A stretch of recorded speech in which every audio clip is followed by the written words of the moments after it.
वज़ीर-ए-आज़म शहबाज शरीफ सरकारी दौरे पर सऊदी अरब रवाना हो गए। सऊदी वली अहद मोहम्मद बिन सलमान ने दौरे की दावत दी थी।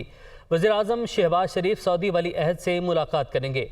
इक़्तिसादी शोबे में ताउन और दो तरफ़ा ताल्लुकात में मज़ीद बेहतरी पर बात होगी। वज़ीर-ए-आज़म सऊदी इन्वेस्टमेंट समिट में शिरकत करेंगे।